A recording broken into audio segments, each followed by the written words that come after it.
Hello, hello, hello, and welcome everyone to the Amy Ahlers Show. This is episode 209. We are going to awaken. We are going to awaken even further. And you can see here on this screen with me, those of you that are watching via video, that I have my dear friend, Julie Santiago, with us. She is truly a gift on this planet. She has a brand new book out in the world called Awaken, which I highly recommend dropping everything and going over to juliesantiago.com/book. My team will be posting it in the comments below and receiving not only your copy, but I always recommend 3 copies because I want you to have a copy of the book for yourself, a copy of the book for a friend that you know is feeling a little bit lost right now, and then also just to keep a copy, an extra copy on your shelf.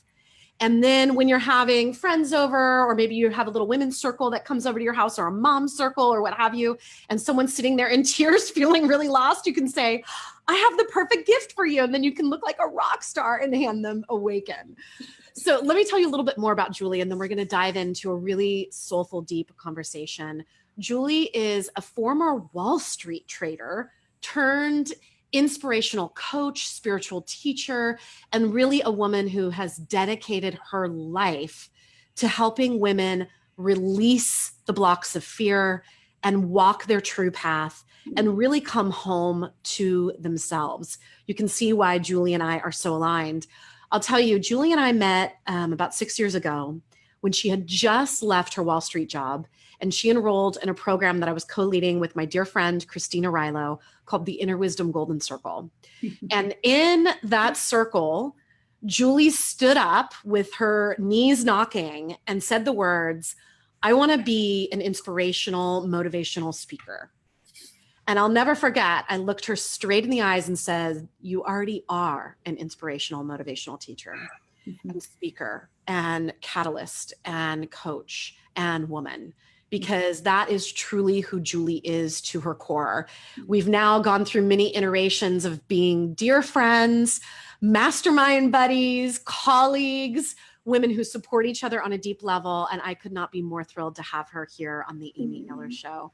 Julie, thank you so much for being here, darling. Oh, it is such a gift to be with you as always. And what a journey. I know, right? What a journey we've walked. I mean, it's been 6 years. It was 6 years this month, right? That we were together for the first time. And holy moly, what a journey. What a journey. Yes. Well, and I feel like your journey is the perfect place for us to start because you are so inspiring. And I feel like your journey of really walking away from such a lucrative Wall Street job to go and pursue your own spiritual quest as a human being is so inspiring. So will you share a little bit about that with everyone? Yeah. You know, so one of the things that I know to be true about myself is that I have been an achievement addict my entire life. And I talk a lot about that in the book, of what it's like growing up, feeling like in order to be worthy and to have value, I need to accomplish things. Yeah. And I got really good at accomplishing things. Yes, you did. And you know, I mean, the list goes on and on, the awards and the achievements and the gold stars and the boxes and all of that. And went to a great college. And then the next step was to get a great job. And what everyone seemed to be doing in the Northeast where I went to college was going into finance. And so these, people came and I interviewed because it's the next thing to achieve and they wanted to hire me. So I found myself as a, 22-year-old girl from Louisiana, moving to New York City and walking onto a trading floor with hundreds of people who all sit in desks right next to each other and loving it, right? I mean, loving it in the sense that it fed that junkie. And yes, that addiction. That addiction. Yes. Look how important I am. Yeah. And I did the job really well. And I talk about this a little bit. And I mean, you know, this part of my story that I worked in New York for about 2 years, hated it, had the courage to quit once, moved to South America to volunteer. Because I was like, well, maybe if I'm not, maybe if I'm serving and giving everything, then I'll be happy. Okay, so I'm not happy in New York with this job with the money. Well, maybe if I sell everything and volunteer and that seems magnanimous, then I'll be happy. And that didn't make me happy either. And then I came back to the US and moved to San Francisco and picked up where I left off with the Wall Street job, at this time on the West Coast, and did it for all of my 20s. And there were parts of it that were amazing. And there were parts of it that were absolutely horrible. And what it all comes down to is that I was lying to myself, right? There are plenty of men and women who Wall Street may be the perfect fit for them. This isn't enough on Wall Street or on corporate living. It's necessary and important and amazing if it's your truth. It just wasn't my truth. And I lied to myself about that for some time. And I go into great detail about the ways that I tried to push down that knowing. And you, Amy, is the expert on the inner mean girl and on the inner wisdom. My inner wisdom was like, I shoved her into a corner for years. And I was like, don't you talk to me. No. And then finally, like all things, eventually she got louder and louder and louder and louder. And I couldn't ignore her anymore. And that's really what catalyzed ultimately my bigger awakening journey. Yeah. Well, I feel like, okay, well, here's the question that I want to ask you. I love that you said that you were lying to yourself. Because of course, my first book, Big Fat Lies Women Tell Themselves, is all about that, the lies that we tell ourselves, especially as women. And I'm curious for you, you know, you said that there might be people that are working on Wall Street or that are working, you know, in whatever career they are, where that's actually really aligned for them, that's their truth.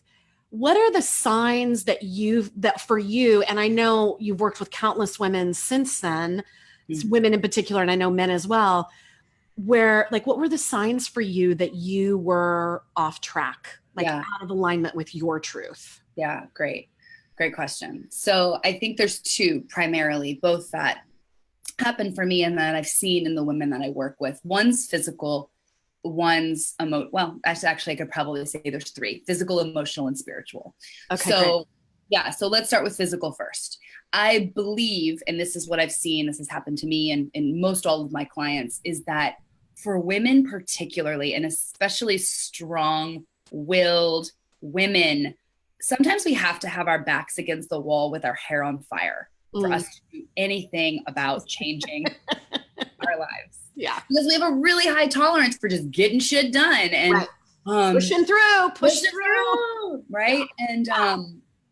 And so ultimately what happened for me, and what I feel like happens for many women, is that our bodies speak to us first, because we can lie to ourselves all day long, but when the body starts speaking to us, it's much harder to keep that lie going. Yeah. So that looks like, autoimmune stuff. It looks like getting sick a lot. It looks like digestion problems. It looks like throwing your back out. It looks like headaches. It looks like it seems like it's just physical, but it's oftentimes the way our body is trying to let us know that something in our physical life is out of alignment. And the only way it can get our attention when we've put our inner wisdom in the corner is when it's speaking to us in the physical. So we can't deny that something's happening. So that's what happened for me, for sure. Yeah. The physical piece, I think also, and this is also kind of combination with the emotional piece, is numbing happens a lot. Right. Numbing. So I talk about this in the book. There's really two types of women. There's fixers and there's avoiders. And we're usually a combination of both of those, but we typically have one we go to. Yeah. And so the fixers are like, I'm just going to keep working. I'm going to keep doing this. I'm going to fix this. I'm going to fix all the things. I'm going to solve the problem. The avoiders are like, this is too much. I can't deal with this. I'm going to have a half a bottle of wine tonight. I'm going to eat ice cream before I go to bed every night. I'm going to zone out on social media or watch hours of television. So there's that feeling of like avoiding. And then what that leads to emotionally is this feeling of emptiness in some way. So all the women who come to me are like, there has to be something more. I don't know what that is, but there has to be something more that I'm supposed to be doing with my life. And this isn't necessarily just about your job, right? This can be about your relationship, your general purpose, etc. Yeah. So that's how it kind of manifests emotionally. And then spiritually, it's this sense of, again, it's that sense of emptiness and wanting more. And what we're really longing for is a deeper connection with our true self. Yes. Okay, so I want to pull out a few things there. So for everyone that's watching right now or listening right now, just want you to do a check-in with yourself. Let's first go to that check-in with your physical body. Is there something going on for you physically? Like Julie was saying, your back, a headache, chronic health issues, digestion issues, or whatever it is. Is there something physically going on right now? And when you tune into that for a moment, not from a place of judgment, not from a place of shame, not from your inner mean girl, as I would say, but from that place of your inner wisdom, from that place of curiosity. If you were to get curious about that, is your body trying to tell you something? And if there were a message underneath that, what would that message be? And I just want to welcome your comments. For those of you that are watching on the Facebook Live, feel free to comment below of like, the first thing that's coming to me is my migraines are about XYZ, or my digestions. Yeah, I have digestion stuff and I'm going to get curious about that, whatever it is. And those of you on the Zoom right now with us, feel free to pop that in the chat as well. Just check in with your physical body.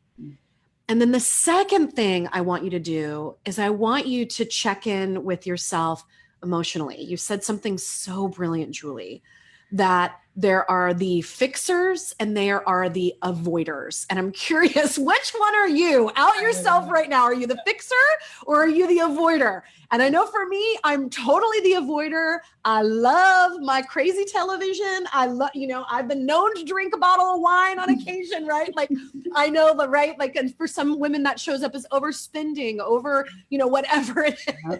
Yeah. Relationships, right? Like, Totally. Yeah. So it's like, which one of those are you? Okay. We have Amy saying, my body is screaming at me, not happy in her job, and that she's a serious avoider.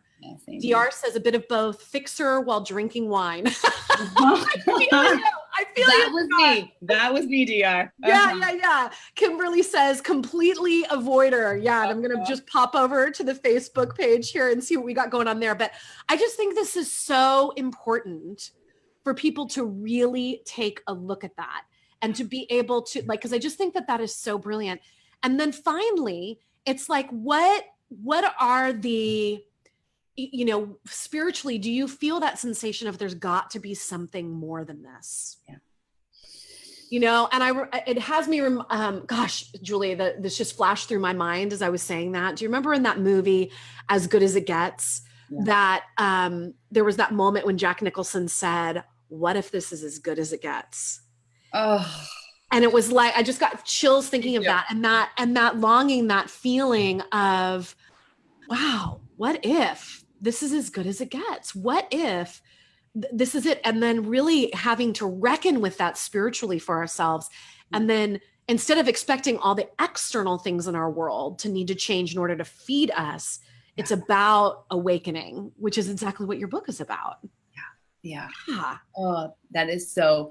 What came to my mind as you were saying that, Amy, is what if this is as good as it gets? Okay, so one of the things that we talked a little bit about, the subtitle of the book is the 6 sacred steps to remember who you are and why you're here. Yeah. And I want to talk about the first 2 steps as it relates. Beautiful. Perfect. Because one of the reasons that I found that we fix or avoid is because there's some part of our life that isn't in alignment. Yes. What I mean by that is there's some part of our life that we're just not being completely honest with ourselves Yes. about whether or not it's what we want. Yeah. Because we all do this. We all do it. We go through the motions, and maybe something that worked for some point in time no longer works. Yeah. And that may be a job. That may be a relationship. It may be just the general status of your life, or do you feel purposeful or useful, or it may be family, children, the list goes on.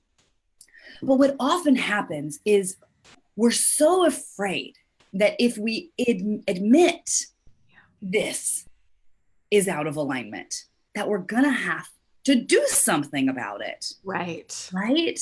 That we're going to have to burn down our lives and shake everything up. Yeah. And so that's scary. Yes. And so we say, no, thank you. Right. I'll put Band-Aids on it to fix it. I'll drink wine and eat Ben and Jerry's Totally. to avoid it. Because Yep. I don't want to have to do the work, or I don't want to risk losing what I have to be honest with myself. Okay, so the first sacred step is awareness. That's it. It's simply pulling all of the stuff out of your closet and looking at it. And if you've ever cleaned your closet, you know how hellacious that can be. Yes. Because you've got to look at the stuff you've just been shoving in the closet. So awareness is simply about acknowledging, like, this isn't working. It's saying this is what's working, and this isn't what's working. Yeah. Without the need to fix or avoid. Just being honest. The second sacred step is acceptance. Wow. And all of us skip this step, really, because we don't want to accept what's going on. Right. We want to ignore it. We want to fix it. We want to whatever.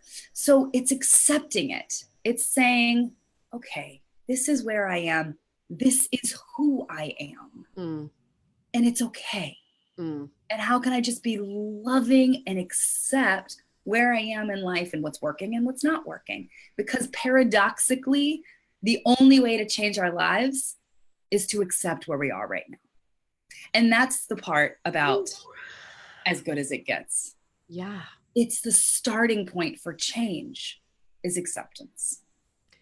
This is so important. And I really want to take like a hot pink highlighter to highlight this, that the awareness is the first step. And of course, in order to be aware, we have to stop fixing and avoiding. We just need to be with the truth of what is. And then to go into that place of acceptance of that this is what is. Do you have any tips for women that are coming? Like I see women that are posting right now, talking about ways that they're avoiding or things where they know I'm unhappy in this particular thing. And then they go into avoidance or fixing. But what's a tool that you can give people that are listening to help them go into that space of acceptance? Yeah. So there's two things. So one, I want to say, read the book. And the reason I say that is because this book isn't just a book you read, it's a book you experience. At the end of every sacred step, there's questions and there's practices for you. So that's the first piece is this is meant to be an interactive experience that'll take you deeper. And for right now in this moment, I want to say one thing and then I'll give you the practice. Yeah. Oftentimes what we think is what's wrong in our lives isn't actually the thing. It's a little confusing. And I know that you understand this, right? But it's like, it is so easy to say, if I just changed my job, then I would be happy. If my husband could just stop doing that thing, then I would be happy. Yeah. With my mom or my children or my friends, whatever it is. Yeah. And so what I really want you to understand is oftentimes the thing we think is what needs to be fixed or worked on or isn't working isn't always the solution, right? It's like you were talking about at the beginning, like this is an inner job. Yeah. I'll give you a quick example and then I'll give you a very practical thing you can apply. So one of the women who I've taken through, I've taken dozens and dozens of women through these 6 sacred steps. And the book really emerged from my own experience and their experience. And one of the women, such a beautiful woman, came to me and she was like, our very first call, she didn't want to say it, but then she finally said it. I don't like my job. I want to quit my job. I want to have more meaning. I want more purpose. I want to feel better about what I do when I wake up in the morning. So if you took that at face value, you would think the solution is to find another job that fulfills you, right? But during the course of our work together, what she realized is in growing up and becoming a responsible adult, there were stories she was telling herself about who she needed to be in the workplace and in her life. And what she really wanted is freedom. She wanted to be able to run around and feel more expressed and to be able to have permission, right, to be who she really was. But she was, playing a role in her life as like the responsible one. And so we started to slowly work on giving her permission to let out those aspects of her. Now, by the end of our work together, this woman was offered her dream job. At the beginning of our work, she thought she wanted to do this thing. And within 8 weeks, she was offered the job she thought she wanted. And when she really looked at it, she was like, that's not what I want. What I want is to stay in this job and teach meditation classes to my colleagues once a week. Wow. And I want to start a blog about all this spiritual stuff that I'm doing. And I really want a relationship. So oftentimes the thing we think is the problem isn't. Right. The only way we'll get to the bottom of what it is we want is to first to be aware of what we think is off. So that's the first piece. Take a piece of paper, draw a line down the middle, and at the top, write what's working on one side, and at the other half, write what's not working. Yep. Set a timer for 5 or 10 minutes, and then just write what's working in your life, what's not working in your life. Okay, that's the first piece. That's the awareness piece. It's simple. Now, the acceptance piece is a little harder because one of the things we have to learn how to do is sit in discomfort without doing anything about it. So for me, when I find myself wanting sugar, I know it's a red flag that I'm not feeling something yet. That's simple. Like if I want ice cream, and that's not true for everyone, you all have your patterns, right? Maybe it's TV for you, Amy. Maybe it's relationships or shopping or whatever. Yeah. Like it's different for everyone. Yeah. So first identify yours. What is yours? And if you want to comment on that, like what is yours? Like mine was always food. Always. What is yours, Amy? Your main one, would you say? Yeah, I would say it's not as much food anymore, but I would say probably, watching like totally empty television. Like I have shows that are like great. And then I have shows that are just like, feel like a cupcake to me. Totally. It's like my escapism, Yeah. And so everyone. I zone out, right? Right. I love that. It's like, it's a cupcake. It is. Yeah. And so everyone has theirs. So identify what yours is. What is your main? What is your red flag? Like, what's your red flag? Which is like, I really only go there when I know I'm uncomfortable on the inside. Yes. And then the invitation from that place is when you see that red flag or feel it, is to just get curious, right? Get curious. That's what this acceptance is all about. Getting curious rather than judgmental about yourself. Like, I'm eating a cupcake. I just watched 3 hours of shitty TV. What's going on? Yes, like, totally. and maybe it's a conscious choice we still make. Yeah. But the invitation is to get curious. And you can get curious by taking out your journal and writing, or just simply like putting your hand on your heart and asking yourself, like, what's real? Like, what am I really feeling? Yeah. Like, that was a hard conversation at work today. Or I really didn't feel seen by my partner today. Like, so just get curious. And that's the beginning of learning to accept what's real and what's here. So beautiful. And I loved your story about your client too, because I remember I have a friend named Maria who is an actress in Los Angeles, and she was having a really hard time. This was a long time ago, like 20, 25 years ago. And her now husband, she was saying, well, if I just get like a series regular, then I'm going to be really happy. And he said, actually, if you get a series regular, you're just going to be a depressed person with a series regular role. She married him as a reward for this insight, right? Because she was like, oh, right, I get it. And it's that expression, no matter where you go, there you are. And it's like, yeah, how true is that? That if she didn't do that inner work, no matter what the external things is, and you and I both know this over and over again in our own lives, with our clients, with everyone, it's like, oh my gosh, this truly is an inside job. Yeah. And those external factors, those circumstances are really irrelevant in a lot of ways to the way that we can truly accept who we are and love ourselves unconditionally. That's the goal here. Yeah. So, okay. So you mentioned the first two steps, so awareness and then acceptance. Yeah. What, will you tell us the other four steps? Of course. Steps. Okay. Go. One of the things, so what happened, so let me just tell you about the development of these steps. I didn't realize I was walking these steps as I was walking them on my own path of awakening. But what happened is that after I walked them and kind of got on the other side and looked back and then began to witness women walking through them, the patterns developed. Yeah. Right. And so these 6 sacred steps, it is essentially what we all walk through in our own path of being true to our hearts, of remembering who we are, of finding out why we're here, and like all of that. So, so the first step is awareness. The second step is acceptance. And usually in that period, we start to get clear on what we do want. Okay, wow, those are the things that aren't working. Here's what I want. Yeah. This third step after that is acknowledgement. And it's all about acknowledging fear. The third step is all about fear. The subconscious, the conscious fears that hold us back from having what we want. So we do a deep dive into like, what are your fears? Okay, well, this is the life you have. This is the life you want. But what are the fears that are getting in the way of you having that?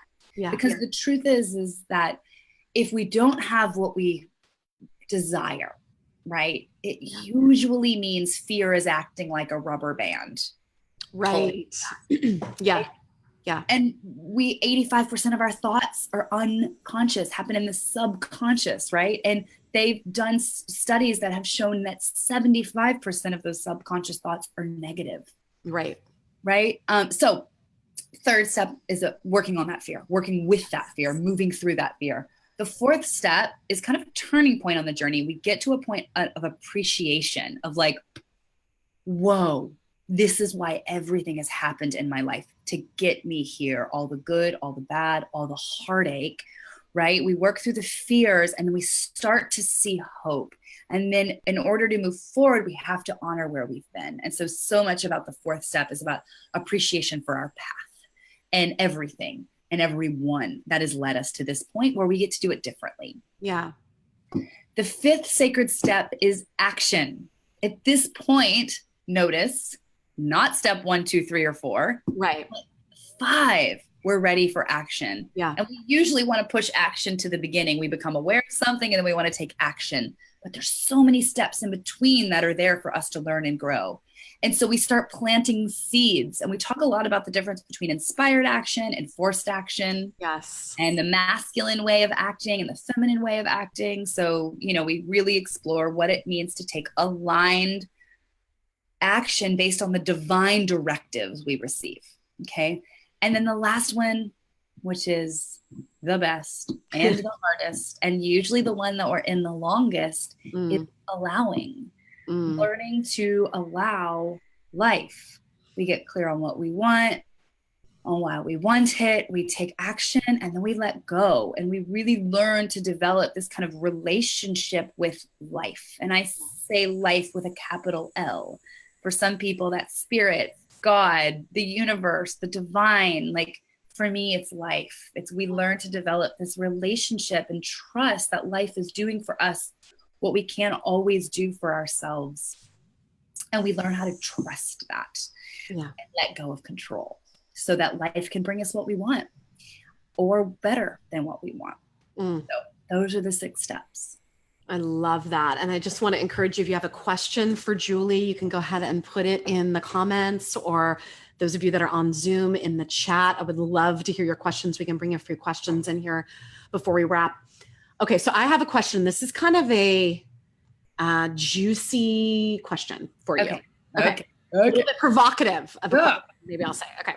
So I feel like, and especially in the coaching, self-help, self-development, personal growth, spiritual growth world, there's been so much of a conversation about race, about, spiritual white women, and how we have a tendency to not notice our own privilege. And as I was like listening to your 6 steps, I was really thinking about a woman of color that might be listening to this right now, that might be in different circumstances, or anybody really, whether you're a woman of color or maybe you're gender fluid or whatever it is, but somebody that is in a minority community in some way, shape, or form. Yeah. And like when you get into that place of acknowledgement and like what's working, what's not working, some of that what's not working can be huge external things like discrimination, racism, feeling like you can't get ahead because of the color of your skin or your sexual preference or your sexuality or what have you. And it's like, I feel like it's something that is so important for us to address and for us to talk about. So I just wanted to hear your thoughts on that, sweetheart, about where you land on that, because I know that sometimes, we take the stuff out of our closet, we unpack it, and it's lighter stuff, and it's stuff where, especially being a white woman of privilege myself, I know that what is on the what works and what doesn't is probably very different than someone who is facing discrimination on a daily basis. Yeah. So talk about that for a little bit, hun. I know. I mean, it's a great question. And I'm really just going to answer from my heart here, which is, the first thing I have to acknowledge is that I don't know what I don't know. Right. That is, I think, the starting point. I mean, I am, 3/4 Middle Eastern, right? Yeah. But I look like a white woman, right? So I don't know what I don't know about what it is like for a woman of color or a man of color to go through this world with such systemic racism and systemic blocks. Right. Fully expressed. Yes. I don't know in my own being what that's like. I don't. Yeah. But here's what I can say is that what I know is that we are all at a point where we're the veils have been lifted. Yes. If we're awake and having this conversation, the veils have been lifted. And I think for me, the truest thing that I can acknowledge and humble myself to say is, teach me what I don't know. Yeah. Teach me what I don't know. Yeah. And what I would say about this is, I think that in every spiritual path or journey, there's a point when we have to be willing to ground it in the practical material world. Yeah. Okay. So what I mean by that in this moment is, if I do this like light fairy, like pray and do this work, right? And all of that, like, yes, that is one side of the coin. Yeah. And the other side of the coin is then get to work. Yeah. Get to work. Right. And for many of us, getting to work, maybe doing our own internal work to dismantle the racism, the judgment, the separation we have inside of ourselves first, so that then that can spill over into our families and our communities. Right. For some of us, that means we pick up the sword in some different way, or the light, whatever that may be, the lantern, whatever that may be. And it may mean we enter into communities and we, take action in ways that aren't as internal, they're external. Right. First and foremost, fundamentally, no matter who we are, we have to work through the fear and the judgment and everything that has been built up on the inside first. Yeah. Them working through anger and separation and rage and all of it. And there's room for all of it, right? And then at some point, when we've burned through enough of our own stuff, right, then we take it out into the world. Yeah. And so much of this book is about knowing why your path has been your path. Yes. So that then you can share your message with the world. I can't speak on systemic racism in the same way that a woman of color can. Yeah. It's not my part to do in the same way as it may be for a woman of color. Yeah.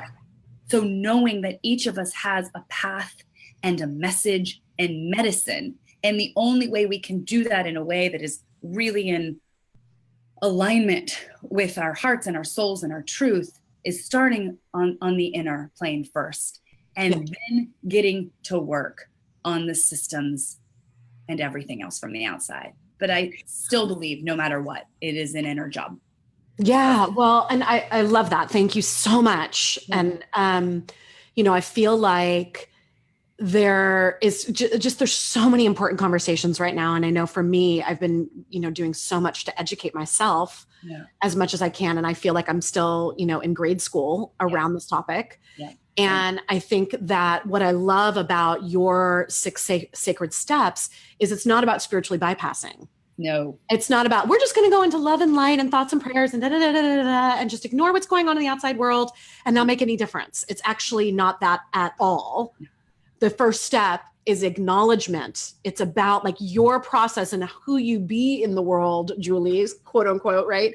But how you walk in the world and how I know you is you are a truth teller. You are a woman that is about people telling the truth, that is about people telling the truth about what's going on inside of them, and also about telling the truth of what's going on in the world and being able to then come out into the world and do those inspired actions so that we can really make a difference. Because I know you and I both want to see massive changes in the systems that are in place right now that hold women down in general, that hold people of color down, that hold people that are gender nonconforming down, that hold so many different groups of people down.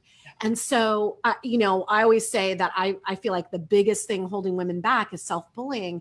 And the reason that I say that is because it's not until we have that courage and confidence within ourselves that we can actually make a difference. And we can take down these systems that so need to be taken down. Oh my goodness. Okay. So we have a question here. Thank you so much for going on that journey with me, everyone. So appreciate it, Julie.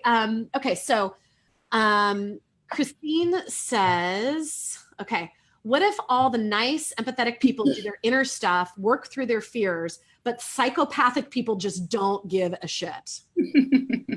Good question, Christine. Yeah. And I think we could like psychopathic people, like we could replace that word with a lot of different words. We could even take that like parentheses in that word and just say, there will be some people who don't give a shit. That's right. And so, I mean, especially people, by the way, that are afraid of losing power in some way. And when I say that, I mean people who are at the top of the top that are benefiting so much from so many of these systems of oppression. And also people in your own life that stand to have something to lose for you to be connected to your truth. Absolutely. Because guess what? When you finally start speaking your truth, that can be really effing inconvenient for a lot of people in your life. Right? My husband's doing like this incredible inner work. And I'm like, I am so proud of you. And it's incredibly inconvenient for me. Right? So it's like on all levels that can happen. Yes. Yeah. Amy, I mean, you just said it, right? It's not convenient. There will be people who will not like it when you change. And when you stop people pleasing, people won't be pleased. Like that's just what happens. Wait, I just have to put that as a quote. Lucy, will you put that in the comments below? When you stop people pleasing, people won't be pleased. I've never heard it said that way. Is that yours, babe? That's great. I think I've heard it from somewhere. Okay. Oh my gosh, that's so true. Yeah, it's so true. Yes. When you stop people pleasing, people aren't pleased. Okay, so Christine, and to anyone who was ever like, oh my God, well, what if I do all this work and then all these other people get in my way? Okay, great. So first and foremost, on this journey of life, we have one responsibility. I mean, really, the primary responsibility we have is to ourselves, period. It is. Now, Amy, you may disagree with that from a mother perspective, because I know that changes, but I would still say you do a tremendous job of putting your self-care and your own stuff right first. Well, yeah. And I think what I've really learned is when I don't, I'm a way worse mom because then I'm just at my limit over and over and over again. I was just talking to a friend that has a newer baby and about sleep stuff. And I was like, what I really realized is that if I was exhausted because I was up nursing my baby 17 times a night after the first 3 months, that I was going to be a really bad mom because I was going to be just terrible. So it's, it actually takes that prioritization very consciously. Absolutely. Yeah. So putting yourself first means keeping the focus on yourself. And it means saying, okay, I'm doing this work and no one may like it. Yeah. I may risk losing friends or partners or family. I don't know. Yes. Right. But I choose to focus on where I'm going. And if there's any noise, right, or any doubt or any kind of pressures that feel like they're being put on you by other people, you get to choose not to listen to them. Here's the deal. People will always reflect our own insecurities and fears. So when I was going to quit my job, I can't tell you how many people were like, how are you going to make money? Are you sure this is a good decision? And it's because deep down, I was afraid of that too, right? And then when I worked through my own fears around that, people stopped mirroring that fear. They stopped saying that. Yeah. So as we continue to keep the focus on ourselves, right, there will be people who don't care. And your job, as much as possible, is to practice not caring. One of my favorite sayings in the whole world is, what other people think of you is none of your business. Yes. It is none of your business. If you are living in integrity and doing your work, and you, then what other people think of you is none of your business. And Christine, the last thing I'll say about this is, it is really important to have your people close to you. Having a tribe of women, having coaches, having teachers, having people who will remind you of what you're doing and why you're doing it when other people doubt it is really, really important. Yeah. Well, and when you look at this on a global scale, when you look at this on a political scale, even you look at something like the Women's March, when you look at something like what just happened with all of the gun reform stuff and the march that happened there and different laws that were put in place because of that, as we become more awake, as we step more into speaking our truth and understanding what matters, and we band together as saying, you believe that matters too? Yeah. Let's do this. I mean, there's so many incredible organizations that are doing that right now. Yeah. And find your people when it comes to that too. When you know that that's your truth and that that's what's important to you, it's about joining together with others to then create a movement so that we can create an actual movement that will make a difference on a global scale, on, you know, a national scale, even in your local community scale. Yeah. So important, that organizing. Yeah. And I really want to highlight something, Amy, that, you know, I've said it and you've said it a couple of times, and I just really want to highlight this because this is what we're doing in our work. And this is what Awakening is about. Like, I want to be really clear that this isn't just about you. Like, we do this work, right? We do the inner work to clear our stuff out. It's like we just take this like little scrubby on the inside and we kind of just like scrub ourselves. And then in that process, we become women and men who feel like they are confident and strong and clear and have healed enough to then help others heal. Yeah. So I just really want to just highlight this piece of like, we do this inner work so that we can then, right, be the confident leaders to band together to change the world. Like, this isn't like us doing this, you know, I mean, if it happens and you don't have to have a big message, you don't have to do the marches, you don't have to be a coach, you don't have to do any of that. It may just mean you then change the way the dynamic in your family is, and then you impact your children, and then maybe you have an interaction with somebody in your community. So this is the ripple. And this is why we do the inner work. So it ripples to the outer. I just really want to just like point that out again, because it just feels like this is why we're doing it. Yeah, well, and it's that fifth step of action, and really taking that inspired action. And when we take it from that clean, clear space where it's not fear-based, but it's actually from like inspiration, it's from vision, it's from this, then it's like, yes, that is what can make the hugest difference in the whole world. Yeah. Absolutely. Yeah. The name of the book, everyone, is Awaken. This is the amazing Julie Santiago. You can receive your copy. And like I always say, get 3 copies, one for a friend and one for someone that you can surprise gift them to. You can go to juliesantiago.com/book. It's really hot off the presses. It's just been out for a couple of weeks now. It is a glorious book filled with personal stories, client stories, and these 6 sacred steps so that you can actually take yourself through this process that Julie has taken dozens of clients through over the years, and really awaken even more in yourself and be even more of a light in the world, which we so desperately need right now. So with that, Julie, I want to close our conversation here on the Amy Ahlers Show with a question that I like to ask all my guests, which is, what's messy and what's magical about your life right now? That's such a good question. What's messy?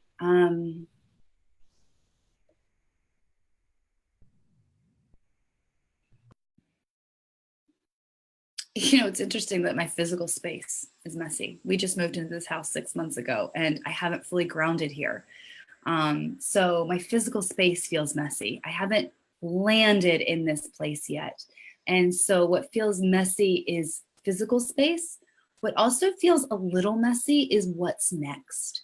Amy, we've talked about this, like what's really next in my work, and just giving myself space just to let this be. So it's a little messy just because my mind wants to understand it, but I just don't know yet. And so being in that messy middle, as our friend Jada says, being in the messy middle of just, I've just birthed this book and I'm not exactly sure what's next.